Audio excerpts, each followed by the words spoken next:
Hello, welcome to Dr. Mark Odell's Master Series. I'm Dr. Mark Odell, where we talk about things related to counseling, Christianity, and culture. One, two, or all three. And today, I have as my co-discussant someone that I have a very long history with, going all the way back to the day she was born, my daughter Abby Odell. Abby has a criminal justice degree from the University of South Carolina, and she's got a theater background, both acting and singing. And her current occupation right now is working with a lot of young people, high school age and up, even up through early and maybe even into the 30s.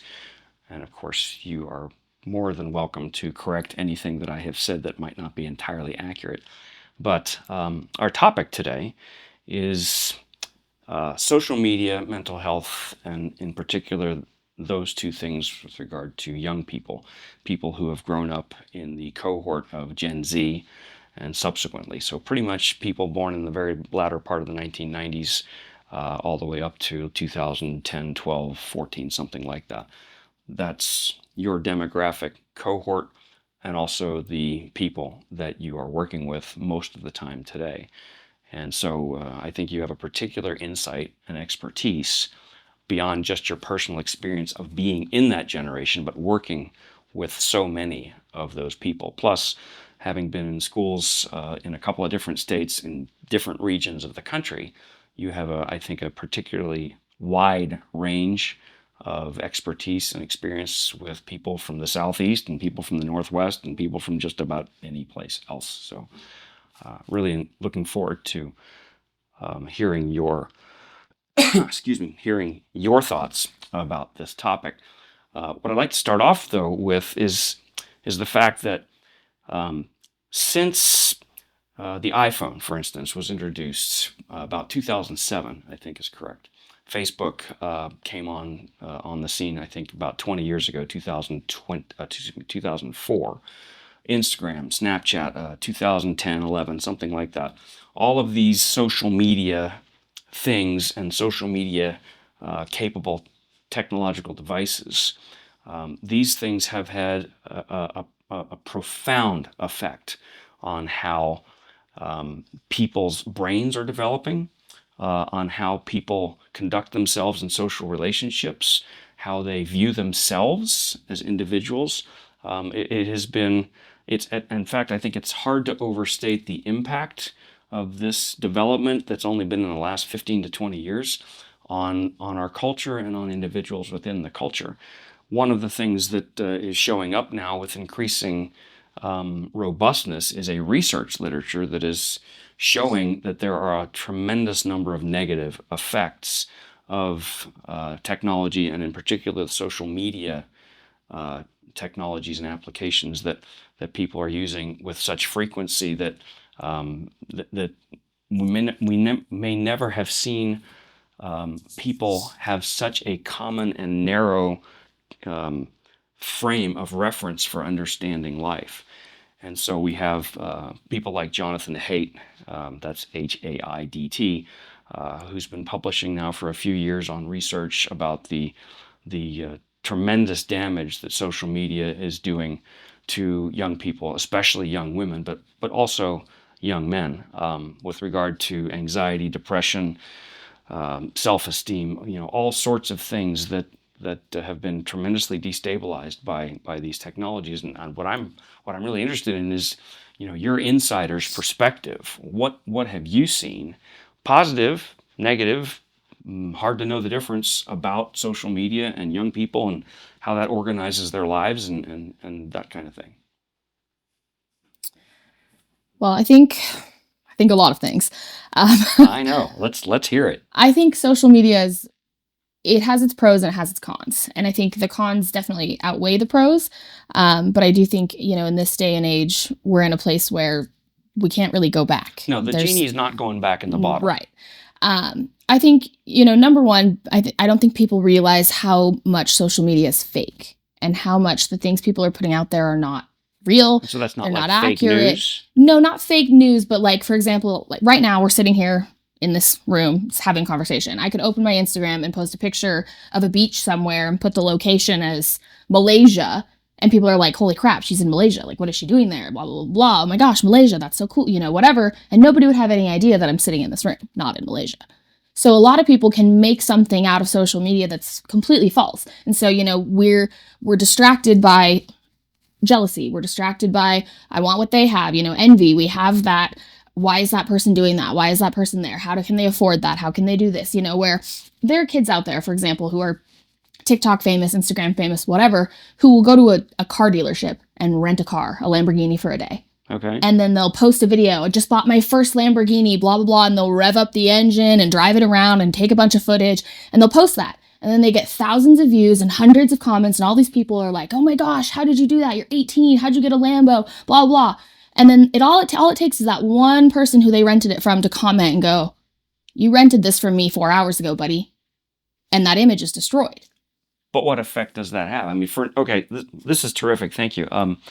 What you're saying, though, is there is a tremendous temptation, and apparently plenty of people yield to the temptation of creating a completely false image. Absolutely. And then presenting that to the world like, this is who I am. This is what my life is like. Aren't I awesome?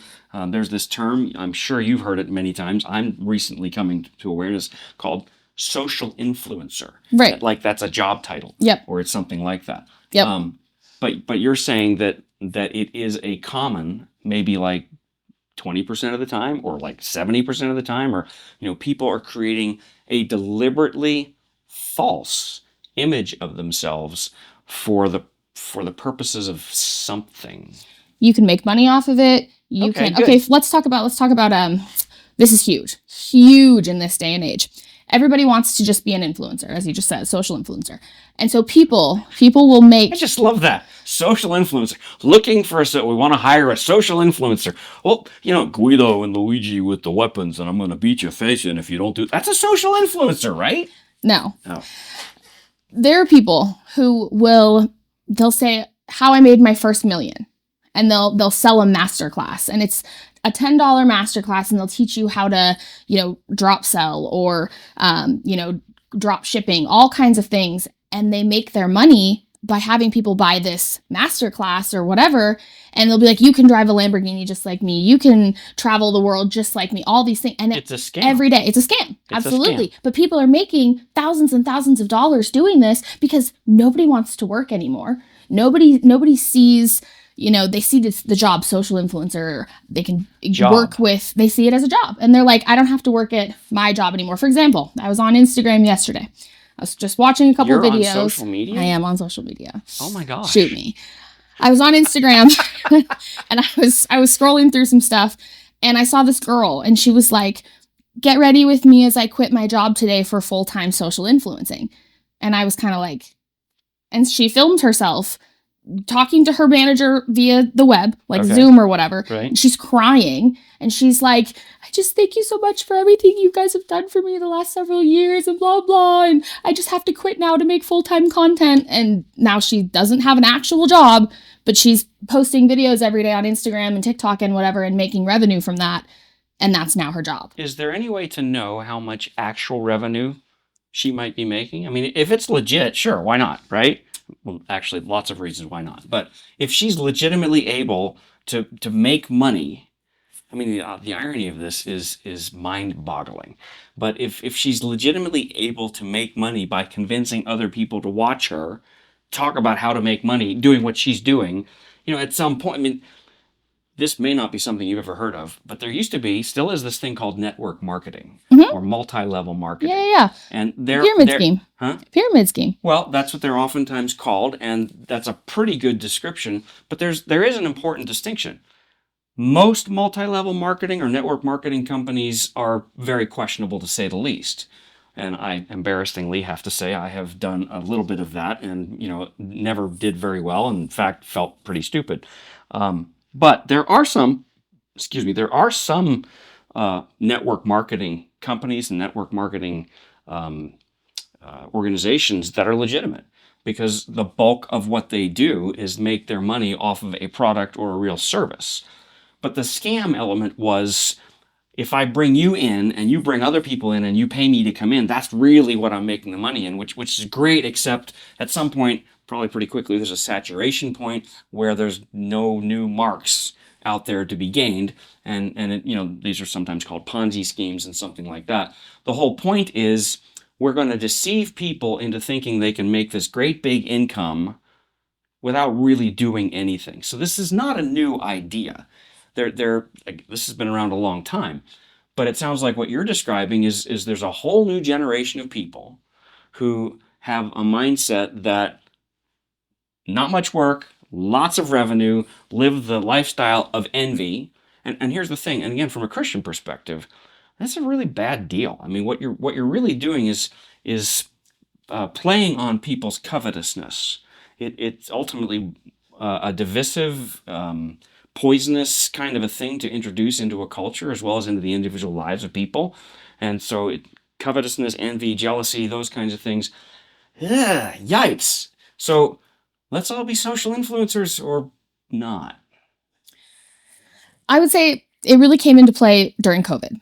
TikTok really, really expanded during COVID. You know, I remember when TikTok came out. Well, everybody had to stay home. Right. Well, I remember when TikTok came out. I think I was like a freshman or sophomore in high school. And it was like if you had TikTok on your phone, you were weird because the people on it were doing weird crap. And it was like you shouldn't be watching. It was weird. It was very weird. It was like people with like animal ears and whiskers and doing like weird anime crap. It was very weird. Very weird. So if you had it, you like hid it because people were like, that's weird. Okay. In 2020 and all the COVID crap came out, people were stuck in their homes. A lot of good stuff came out of it in terms of, you know, we learned certain recipes or we learned certain ways to, you know, do something with a vehicle that you don't have to take it into the shop. You can do it yourself. Skills, or families, skills, things time like that. Together sometimes. Right. Yeah. And so there was some good stuff that came out of it where people were sharing like, do this at home rather than taking it to this, or if you're feeling sick, try this instead of going to the doctor, you know, things like that, that they brought in positive reactions from people. Okay, some genuinely good stuff. Right. And then you have the other opposite side of it where you had people like Charlie D'Amelio or Addison Rae or whatever who were posting 30-second videos of them dancing and they're making a ton of money from doing that. And then everybody goes, I want to be like that. I want to quit my job and do a little 30-second dance or whatever on TikTok and make money from that. The dark reality of that is they're not making that much money. And the money that you're making is typically from, if you go viral, you get some kind of brand deal, you have companies reaching out to you that are like, we'll send you a brand box and you wear our clothes when you do your next dance or whatever, and you can keep the clothes or whatever. And so they're getting something from it. But it's not as easy as just let me make a quick video of myself dance, post it, and I'm a millionaire. It does not work like that. But nowadays we have kids who, you know, when I was in college and I worked at the YMCA and I had little kids running around and whatever, and we would ask them like, what do you want to be when you were a kid? Because that's what I got asked all the time. What do you want to be when you grow up? You know, not when you're a kid. I'm sorry, misspoke. We would ask them, you know, what do you want to be when you grow up? And when I got asked that as a kid, it was, oh, I want to be, you know, a doctor or a movie star or, you know, something like that. And nowadays, the only thing they ever say is an influencer. And I don't even know if these kids 5, 6, 7, 8, 9 years old know what that means, but they instantly go to, I want to be an influencer. I want to be on TikTok. Where I'm like, what? Where's that coming from? And they know those things and they know those words and they know things that at 14 years old, I didn't know those things. Mm-hmm. You know what I mean? Where I think it's poisoning society, and parents are playing a big role there and schools play a big role there. And we're just in this big dark bowl that continues to get drops of poison put in it. Mm-hmm.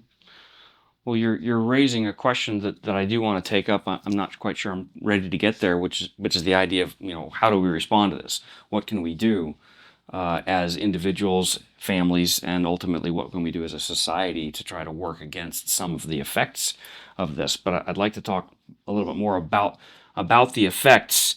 And in specifics, maybe effects that you see having the contact that you have with people between the ages of 15, 16, you know, early high school, all the way up through late 20s, early 30s, which is not to say, and I think this is important to highlight, it's not to say that people my age, people who are in their 30s, 40s, 50s, 60s, and up, aren't necessarily being affected. I don't think it's quite as powerful, but I think it is very much seeping upwards in terms of the amount of time, energy, and whatnot that goes into, you know, the technology and the social media kinds of things. If you go, for instance, to an airport or a restaurant or something, and you just watch people. How many people are sitting there looking at a phone? Most of them. We've talked about this before. There's a couple on a date. They're sitting across the table from each other, and they're both looking at their phones and not talking. Are they texting? Is that how they're having their date? It's like 18 inches apart. Is that how they're doing it? Or what? It, again, is such a powerful organizer of the way that we're living our lives. So the one thing you brought up a minute ago or a few minutes ago is this idea of being an influencer, and the primary motivation for that is I'll get rich. I will have a very easy life. How much do you think it is, I also want people to envy me? I would say for sure. I would say that it plays a role. I think especially for girls, there's a standard of what you need to look like, what you need to be doing, what you need to be wearing. The brands, the companies, have your hair done, have your nails done. Are you following the newest trend? Is your hair the right color? Are you getting your eyelashes done? Are you getting your lips done? Are you getting Botox? Like, what are you doing? And I think there's tremendous pressure to emulate what they see on social media.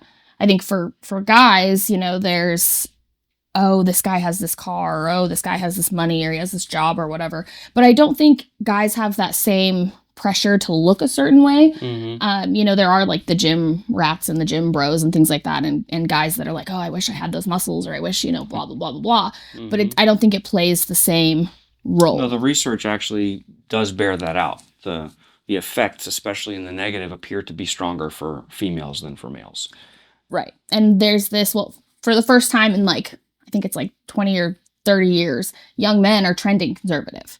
There's all this stuff you mean out politically? there. Politically, yeah. Young men are trending conservative because there's all these podcasts out there. There's Joe Rogan. There's, just all these different people out there. Alex Jones, all these people who are putting out stuff that are fighting back against this idea that toxic masculinity is this huge issue, and that are fighting back and teaching men that it's okay to be a man and that it's okay to be a guy, and you don't have to act like a woman. You don't have to be feminine. Embrace the masculine side of being a man. And, we have all these people. That's ironic, given the fact that we haven't figured out what men and women even are anymore. Well, correct. But you have people like Joe Rogan and Alex Jones that are out here going, be a man, take responsibility for your actions, do what you're going to do, embrace the initiative. Right. Embrace being a guy. Go back to the way things used to be, where men nowadays, I hear it all the time. Guys are like, I don't want to chase. I don't want to pursue. And I'm like, that's your nature. That's what you're made to do. Good. That's is really good. Pursue. And they don't do it anymore. So why not? I mean, as a guy, I can definitely say rejection sucks. So if you pursue someone, they're like, not on your life, that does not feel good. But I think that's just that's always been there. But what do you think is maybe going on that makes that even more powerful? Well, let's talk about what is so easily accessible nowadays. Okay. To where if you wanted to date mom, you wanted to go out with mom. I do want back to date in the mom. Day. Okay, well, back before when you met mom. Back before I was able to date mom. Right. If you wanted to go on a date with a woman, you would maybe ask for her phone number, call her up. You would maybe go over to her house and pick her up, or. Well, there would be that moment of truth though, where I would have to make that explicit interest out there. Right. You have to have a conversation. Right. You have to approach her. You have to do something. And that's not a thing anymore because we have social media, because we have that's this not a wall. Thing anymore. No, absolutely not. Men do not approach women anymore. And so what you're suggesting is that the social scripts that have been in existence in our culture, at least going back 100 years, or almost 100 years, because I think you're saying this has changed in the last maybe decade or so. Yeah. So for at least 80, 90, 100 years in American culture, there was a generalized social script that says a man pursues a woman, he makes his interest known to her. That came on the heels of parents arranging kinds of things. And now what you're telling me is that whole social script where if a man has an interest in a woman, he approaches her and says something to the effect of, I do have an interest in you, and I would like to spend some time with you, get to know you, kind of. no, we don't do that anymore? No, there are guys I'm sure that do that, and I'm sure there are some good Christian guys out there who were raised correctly, and they try to follow suit. They try to have those conversations. But not only that, but good women are hard to find because nowadays we have all this social media. You can post pictures of yourself half naked. You can post stuff on OnlyFans. And You can make money from that. it. Exactly. You can do all these things. So if I'm a guy and I'm just living life for pleasure. I'm not living life for God. I'm not living life for any purpose other than my own personal pleasure. If all I have to do is open Google and type in Pornhub and I can get my rocks off, then what is the point of me going and asking a girl on a date? So what that does, among other things, is it creates a very different expectation and dynamic between the sexes. We have moved away, it sounds like you're saying, and by the way, I do see this a lot in my clinical practice. We're moving away from an intimacy of mind, heart, and soul, as like that's not nearly as important and not nearly as exciting as the image and the physical sexual side of things. So that becomes the higher priority, which works against every indicator of thriving that human beings have had for millennia. Right. It's an ironic thing. This social media dynamic actually has a lot of overlap with addiction. If you look at the neurobiology of addiction in the brain, the same neural pathways are being activated by social media use to a point where even the United States Surgeon General has commented that perhaps we need to move toward making some sort of warning or some sort of other major caution about the addictive nature of social media. Because imagine, you substitute taught in high school a few years back, and I don't know what it was like for you, but I suspect you may have had a few times where it's like, put the dadgum phones away, you guys, and then you'd watch their anxiety go up because I gotta watch. Did I get any likes on my Instagram? Things like that.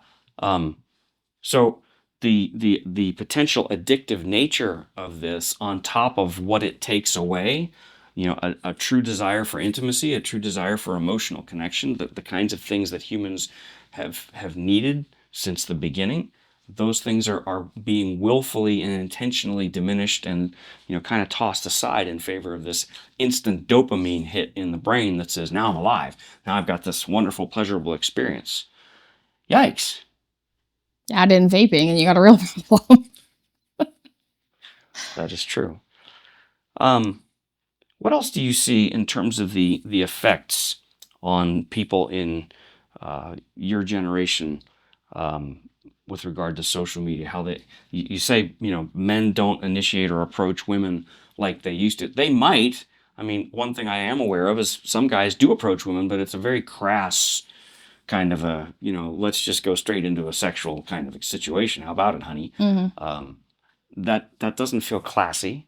But more than that, it's fundamentally dishonoring and destructive of both people. So you have this dynamic where men don't initiate or approach or pursue. What else do you think is noticeable?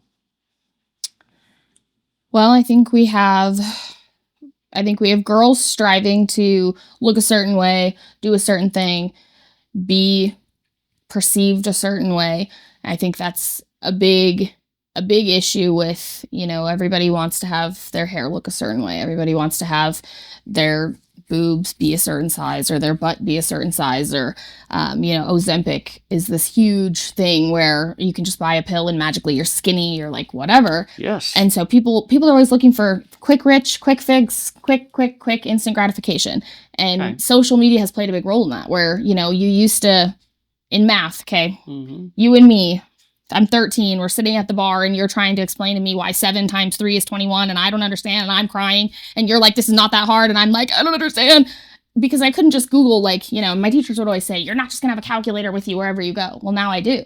Right. I can Google what is pi times a billion Mm-hmm. square rooted whatever, Right. Yeah. and figure that out because it's instant. It doesn't matter, Same thing with, we're driving in the car. Well, what is blah, blah, blah? Let me Google it.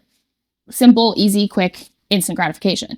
And so I think, when we see those things advertised, take this pill, you'll get skinny, go and get lip fillers, your lips will be huge, or go and get your eyebrows done, your eyelashes done, extensions in, things like that, that instantly change your appearance or instantly make you feel better or whatever, people grab at that.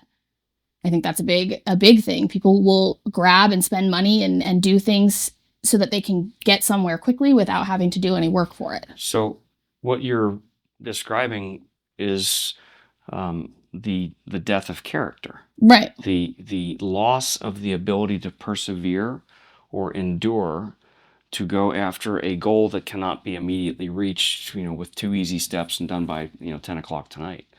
How much do you see that with young people today? That people are like, well, you went and got a college degree. I don't need to do that. If I'm not a manager in this company, or if I'm not making X dollars within the space of 2 months, I'm out. I'm not going to settle for a minimum wage job. $17 or whatever dollars an hour. That's not going to get me my BMW. I mean, how much do you see young people truly embracing this darn close to impossible belief system that you can have great results without real effort and perseverance? Well, it brings me right back to people having their $10 masterclass. If you watch this video and start doing exactly what I'm doing, by this time next month, you'll be a millionaire. So people do it. I think, it's really, really common. When I am in high schools and I'm talking to students and stuff, and they talk about, oh, well, I'm really working to do, I have kids that are really great kids, I'm working 2 jobs, and I'm also involved in all these school stuff, and I do this and this and this, but I want to go to school, or I want to do blah, blah, blah, blah. I also have kids that are like, no, my parents should buy it for me. I deserve to get paid just for waking up in the morning, that kind of thing. And so it kind of weighs on both spectrums. I would say, like, some things for me that are like shocking. One thing for me, okay, I have my nails done. I do my own nails. Okay, people? I don't go pay to get them done. I do them all. I'll prove it. I can do it.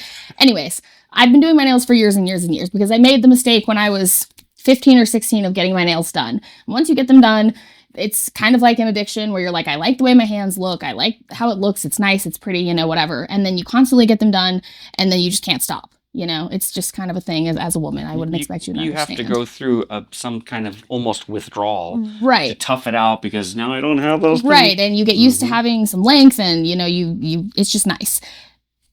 Over college, when I was in college, I did not find someone I liked enough to do my nails regularly. It became really expensive, especially in South Carolina. I didn't like being charged for a different color on each nail or a design or anything like that. So I was like, I'm going to learn to do this myself. So I got all the stuff and started doing my own nails. That's great. One thing that absolutely shocks me is when I'm somewhere and I see like a 10-year-old with acrylic nails, where I'm like, you're 10 years old and you have acrylic nails on, or an iPhone, or your eyelashes are done, or you have extensions in, or you're carrying a Louis Vuitton, like things like that, where I'm just like, that's crazy. And so I go, okay, well, how much is the parent playing into that? And they're raising this kid, and they're going to have an 18-year-old kid that goes, buy me a house, buy me a car, buy me this, buy me that, because that's the way they're being raised, and I'm sure there are kids that have those things that are being raised to work hard for those things.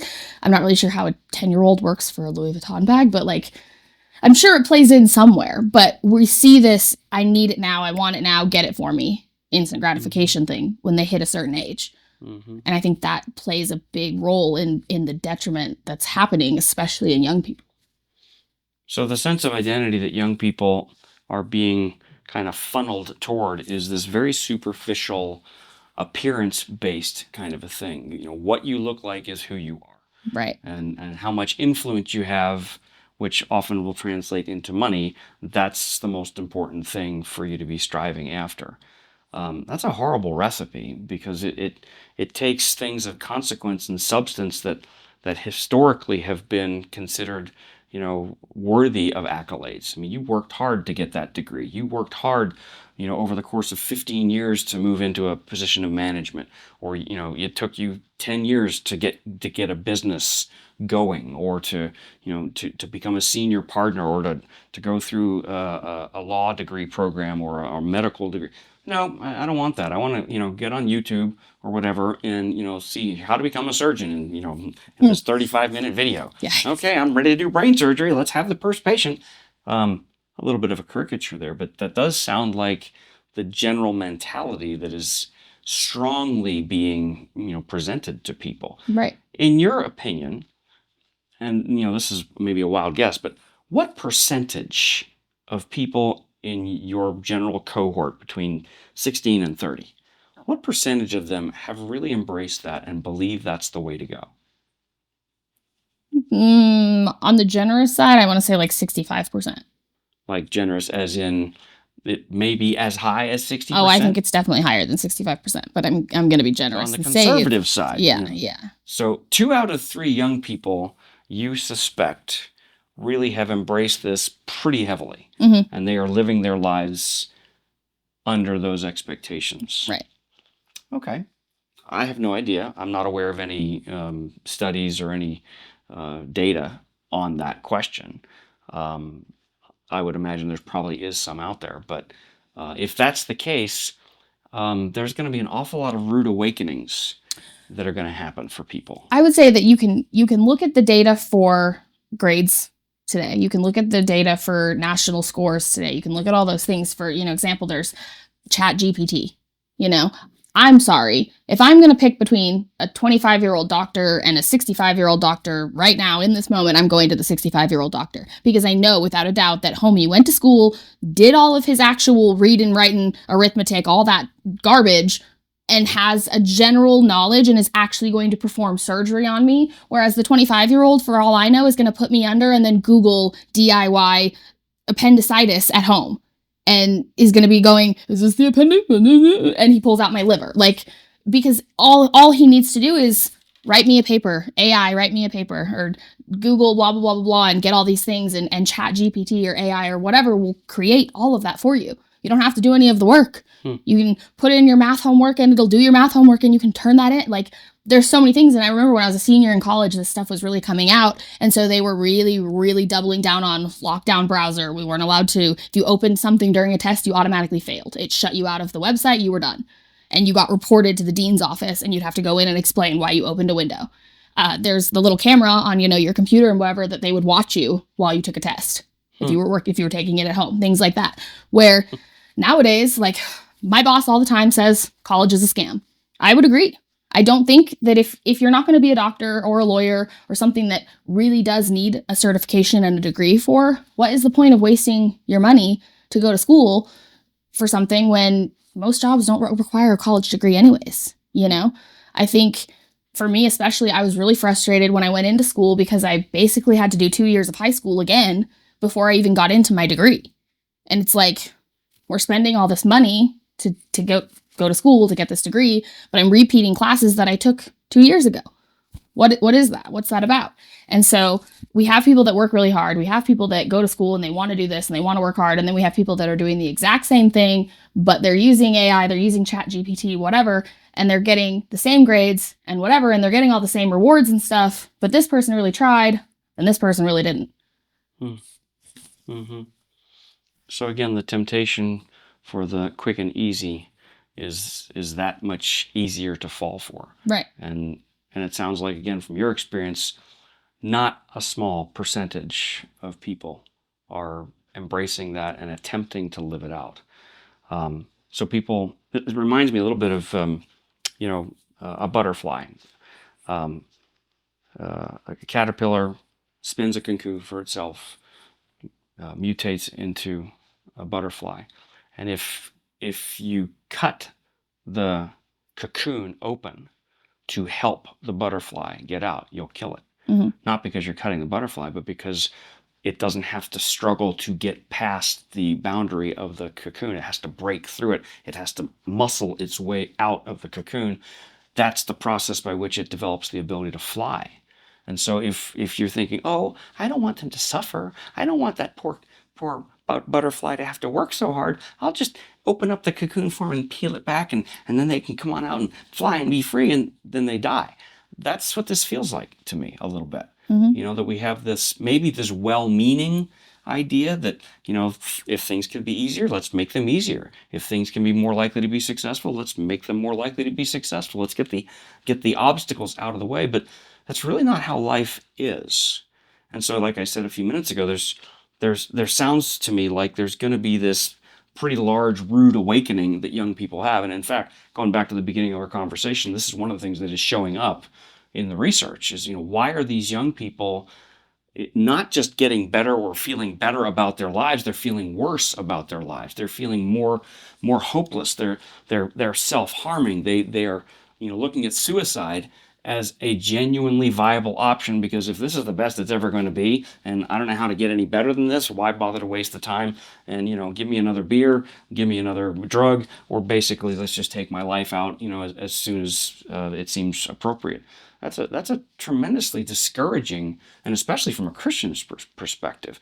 Again, going back to the research, Christians are not necessarily doing a whole lot different with regard to social media and how that is forming their expectations, forming their character, forming their relational habits, even again, forming some of the neural pathways in their brains about how they're supposed to live their lives. So this is not a particularly happy observation. I guess what I'd like to talk about a little bit now is, what do we do?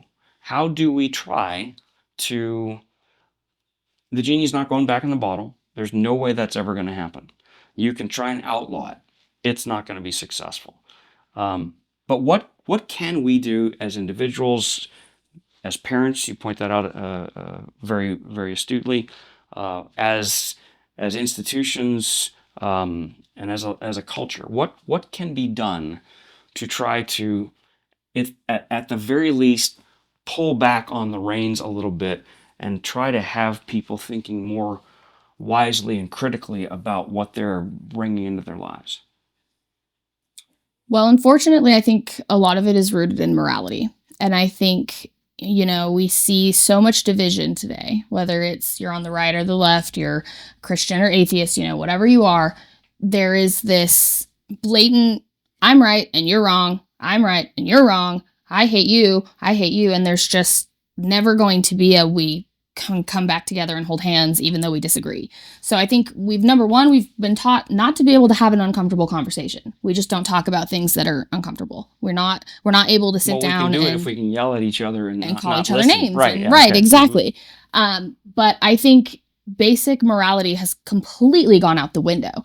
Things that used to be, this was never in a movie, a kid's movie. Okay, so like what you're describing, excuse me, is a vision of the good life, a vision for how life should be lived, what is right, what is wrong, what is good, what is not good.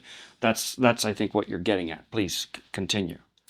I think we have things that are anyone can look at. There's no age restriction for these things. We have movies that anyone can see. We have language True. that is being used. We are good point. Hang on just a second. Don't lose your thought.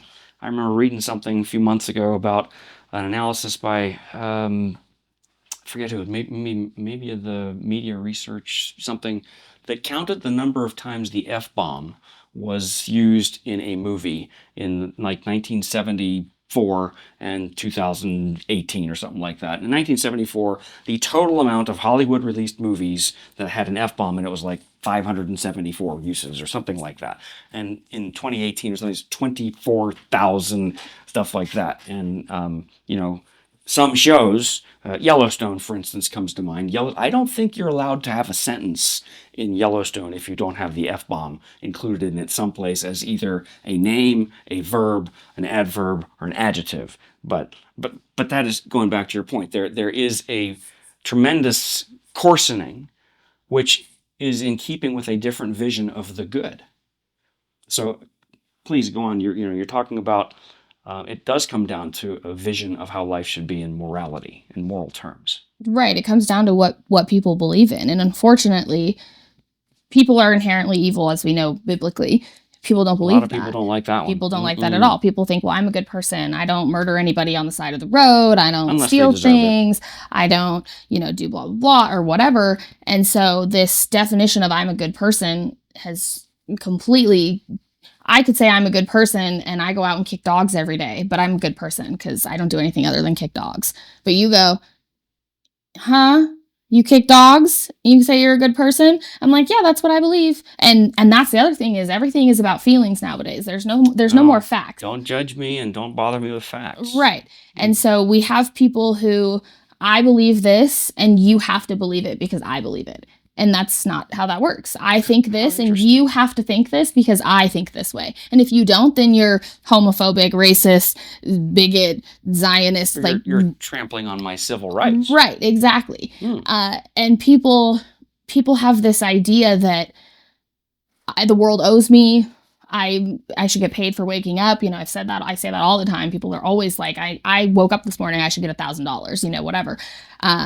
What I think is the only thing that matters. I don't understand why you don't agree with what I'm saying, because what I'm saying is obviously better than whatever it is that you think. And since you don't agree, you're an idiot, or I can't have conversations with, you know, we don't have anything except that exchange of anger, that exchange of hatred, because you don't validate what I'm saying and I don't validate what you're saying.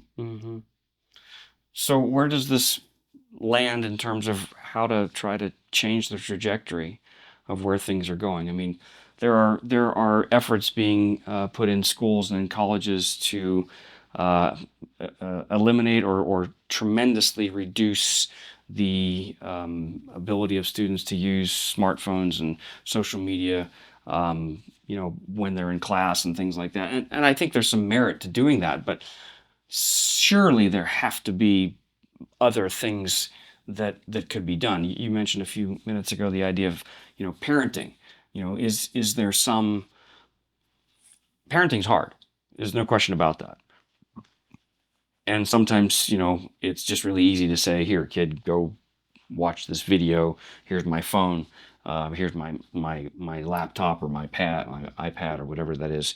And you know, to a degree, I think that there's not a problem with that. But where's that line? You know, how do we help parents, help young people to not become so enamored and even addicted to a technology and a system of interaction that we now know, and even, you know, like Mark Zuckerberg, Facebook, there are corporate documents that have, you know, been shown that they know that there is an addictive element here that they are trying to capitalize on. How do we fight? How do we fight with that? I would say it starts in the home. It starts at, what are you doing as a parent? What are you putting in front of your kid? What are you letting your kid be exposed to? What are you yourself doing? You know, if you grow up in a household where your parents come home from work and you come home from school and the TV gets turned on and people are sitting in front of the TV, and maybe mom's cooking dinner, but everybody else is in front of the TV, or, you know, we all sit down as a family, but we're all watching the TV while we eat dinner, you know, whatever. I think that plays a huge role in, oh, this is what mom and dad do, so this is normal. You know, I remember as a kid, it was like, get home from school. If you have homework, do your homework. You could watch half an hour of a TV show and then go outside, and I don't want to see your face until 8 p.m. And it's bath time and dinner. Like, what family did you grow up in? Oh, wait, no, that was our family. But in doing that and being told to go outside and being told to play outside and being told to play on my own, entertain myself, that was a big thing in our home, is entertain yourself. I'm your mom. I'm not here to entertain you. I'm not going to put on a show. I'm not going to dance. I'm not going to do any of that. I'll play with you, but I'm not going to sit here and put on a whole show with your dolls for you. You're not the center of the universe. Right. And how about that? So there needs to be a push for figure it out. Entertain yourself. Use your imagination. Kids don't use their imaginations anymore. Kids don't see things or play with things the same way that, you know, kids did when I was a kid. We don't have this degree of, I have to force something to come out of my brain. I have to imagine something. I have to entertain myself by doing that. It's, well, I'll just watch a show. So something like maybe, here is a cardboard box and some crayons and, you know, some feathers. Have some fun. Turn it into a headdress, turn it into a fort, you know, make it a surfboard, color it, you know, give it a name, personify it, but use your God-given imagination to create something kind of out of nothing, Right. and just let your creativity go. Now, there's effort involved in that, even for the child. I mean, some children, you just come into the world and they're like super creative, and they just do that. And other kids aren't that way. And so there is effort for them. And I think that's one of the places, again, where parents might struggle because, you're my daughter, and I don't think you're very happy. You're 4 years old, and you've got that look on your face, or maybe you're whining, or you're wanting attention, and it's just going to be easier for me to here, just watch this on the phone, and do that kind of a thing, which is kind of a gateway drug into the social media world. It's easier in the moment, but it's not easier for the long term. Precisely. And so I think, what are you feeding your kids? How much time are they spending outside? What kind of hobbies do they have? What kind of sports are they playing? Even at 4 years old, you can go outside and kick a ball around. You can go outside and throw a ball around. If you're spending time with your kids in healthy ways that are, after dinner, we all throw the ball around as a family, or we go outside and play badminton, or we just hang out outside, hang up a hammock or a swing, or, we're just outside having fun, talking, things like that. That's way more impactful long-term psychologically on a kid than it is, here's an iPad, watch 2 hours of Bluey while I cook, clean, blah, blah, and then we'll bathe you in bedtime. Especially when they're outside and they're in nature and they're talking and they're playing, they're using their speaking skills, they're using their thinking skills, they're using their body, they're getting out energy, things like that, versus they're sitting down, they're getting hyped up watching a show, their brain starts doing all these things, they're releasing all the chemicals, and then you're putting them to bed. So it's not a black and white thing, all or nothing, never have a child, view a video or anything like that. But it sounds like what you're suggesting, and I think it's a good suggestion, is good parenting is going to be a natural counterbalance to the siren song, come hither into the social media technology world where you can be completely enslaved. If you never introduce something to a kid, they will never think that they're missing it until somebody somewhere introduces that into them. I never thought, oh, I must have a cell phone, until I went to an environment where everybody had a cell phone. So as long as you're keeping your kids, we don't talk about sex ed when you're 4 years old. There's absolutely no reason to have that class at school. We don't read certain books. We don't turn on the television or whatever. You don't go to people's houses that their kids watch a lot of television, things like that. I know when I was a kid, if I went to somebody's house and their parents were like, yeah, watch a movie or whatever, it made me go, oh, so cool, we can watch a movie. And then when I went home, it was like, I want to watch a movie, because I was exposed to that. I was exposed to the idea of, oh, let's sit down and watch a movie, versus somebody whose parent was like, oh, we're actually all going to go outside and go swimming, or we're going to go run in the sprinklers or whatever. Then when I got home, I was like, oh, I want to do blah, blah, blah outside, just like that. And so I think it plays a big role in how early you're introducing things, who your kid is around, the school environment they're going to, and how much the parent is willing to give or take in the relationship with their kid. Feels like it's an uphill battle. Oh, absolutely. So parenting is one thing, direct parenting involvement with the child, trying to guide them. And again, it's like, because some parents take a very strong opposite kind of an approach. I'm going to sequester you away somewhere. You're never going to know that cell phones exist. We will not have any internet, that kind of thing. I don't think that that's necessarily a good way to go either, because that becomes the whole idea of the forbidden fruit, that everybody else, that's where life really is being lived. And then that sometimes translates into, why do my parents hate me? Or, why are my parents depriving me of the stuff that all of these other kids have, and they seem to really love, and it makes their lives fulfilling. So it's an uphill battle, parenting directly. But I think that another piece of this might be having some strong influence on what other sources of influence come into a child's life. Friends, the educational environment, even things like, it's amazing to me, when you were growing up, you played some travel sports, and that was great. Now it's almost, there are some families that, there's no downtime. It's this season, and then this season, and this season, and this season, and multiple sports. I don't know that that's a particularly great way to go either.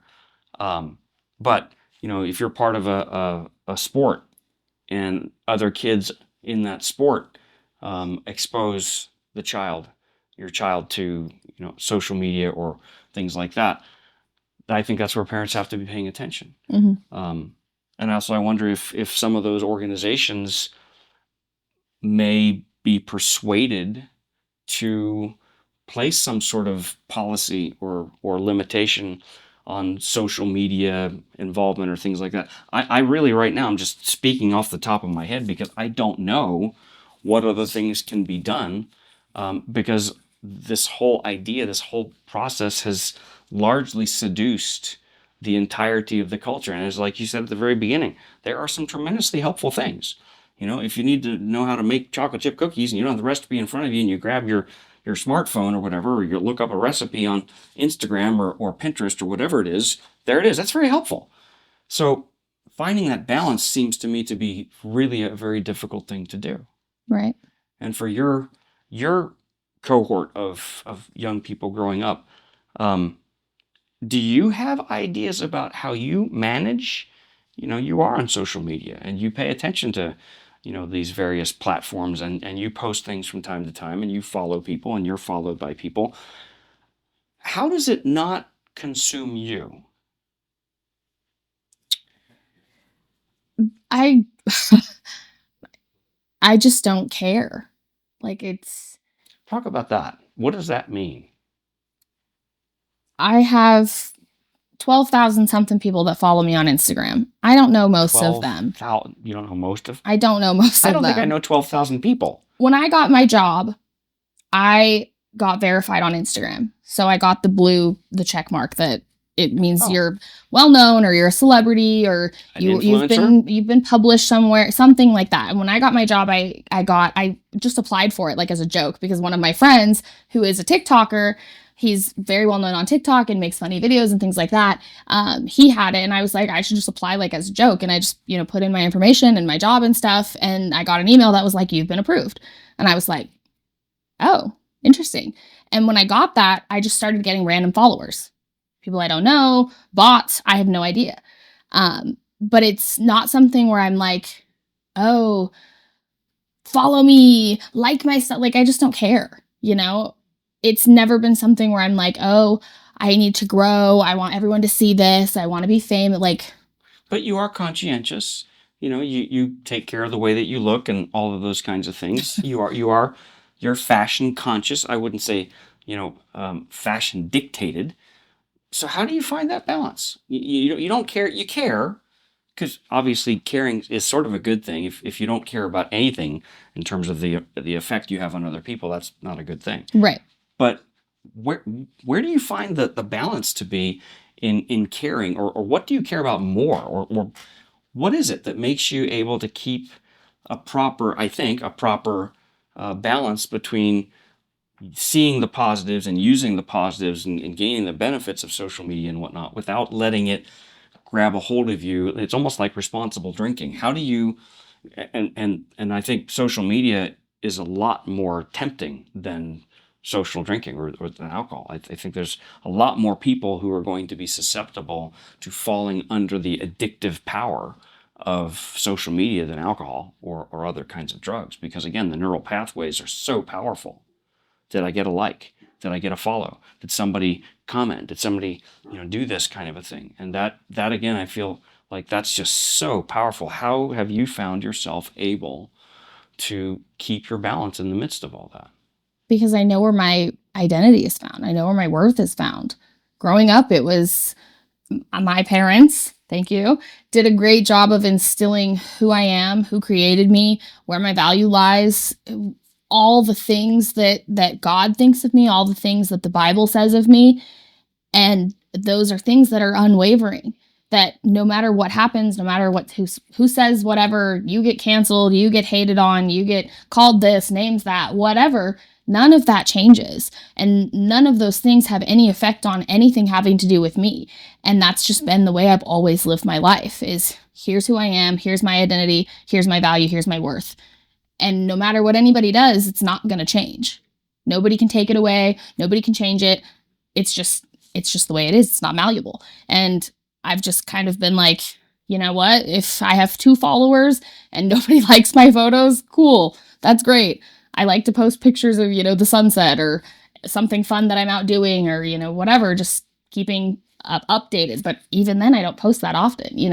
It's not something where I'm like, look at this shopping So, trip or I went on this amazing cruise. Like, I just don't care. well, you have an anchor Yeah. that that you sit on top of that is not shifting and moving like social media. I mean, um, I'm not very much on social media, so I don't know this very well, but my understanding is you can have a wild swing of, wow, you're the most awesome thing and you were the worst absolute possible thing and we canceling and hate you kind of a thing. That's got to be really tough if that's where somebody puts a lot of their sense of self. Right. Hmm. Absolutely.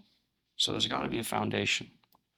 Are there things that you have found particularly helpful at keeping that foundation at the forefront of things for you, especially when, maybe something doesn't go very well, or people are treating you in a manner that very clearly does not feel good? I think one of the biggest things I would tell someone is number one, don't believe the things that you see on social media. And Because number a lot of two, it's just not because true. a lot of it's not true. Okay. And so why are you going to let yourself feel bad because somebody is taking a picture in front of someone else's house and you can Google that house and it's actually for sale on Zillow and they didn't actually buy it. They don't actually live there. They toured it and they took some content saying, look, I bought this new house, blah, blah. No, they didn't. Why are you going to make yourself feel bad over that when they didn't do any of that? None of that's real. And number two, why on earth are you going to let other people dictate the way that you feel or the things going on in your life or anything like that when nobody knows you? One thing I really pride myself on and my close friends is I'm like, don't post things going on in your life. Don't be that person that's posting everything you're feeling on Facebook. Don't post, oh, grandpappy died. Don't post, oh, I just got a job promotion, because there are always going to be people out there that are preying on your downfall. And there are always going to be people out there that are praying that you grow up and keep going and are rooting for you. And the more that you share, the more people have to use against you.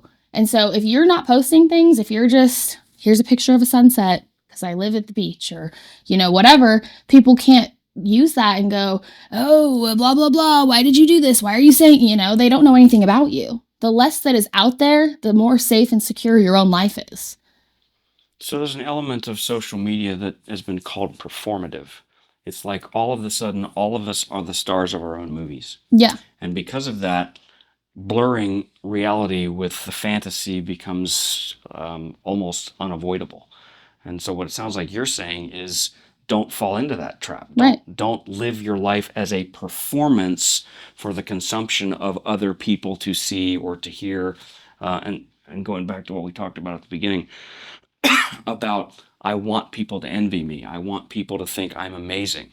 How about if you just be you and let that be what it is? Which is going to include there are some things that aren't pretty. There are some things that aren't good. There are things that, are not you're not skilled at. You did that badly. You make mistakes. You're not an expert on everything. And if you're an influencer, it's maybe in the direction of don't do what that person just did. That's real life. That's not performative. That's who you really are. And so what it feels like to me, what you're saying is have an anchor and don't live with an eye on the performative element that I want people to see me in a certain kind of way, because that's really what gives me my sense of value. Yeah. My sense of worth. Well, and if you're walking through life going, how can I post this? How can I put this on my story? That's a great question. How can I do, right. That those are the worst people to hang out with. If you're thinking that way, that says something. Right. And I mean, I have people in my life that, we all dress up and go out to dinner or whatever, and we're all there for the moment. And then you have that one person that's like, nobody do anything. I have to take a photo. Nobody move anything, or somebody, we got to take a quick photo, And then if you don't get the good photo, or the photo's not exactly what they wanted, or they didn't get exactly what they saw in their head or whatever, their night's ruined, or that whole day is ruined, that event is ruined. Where I'm like, why are you living with your nose in your phone? Nobody cares. If I post a picture of the sunset at the beach, it's just because, somebody might see it and go, oh, that's really pretty. That's it. I don't always do that. Sometimes I do, sometimes I don't. But I'm not going to sit there with my phone out for 45 minutes taking 85 pictures okay, okay, okay, okay, and then posting the perfect one. I don't care. Like, That sounds like tyranny. right. Why are you letting the box in your back pocket dictate everything you do step by step, day by day? Hmm. Nonetheless, a very, very serious and difficult challenge particularly for your generation. Um, it's impressive that you've been able to find balance that you have. And I hope that, people who've been watching and listening find some value in some of the things that you've been able to point out. So thank you for taking the time to have this conversation, and thank you all for being here, and we'll see you next time.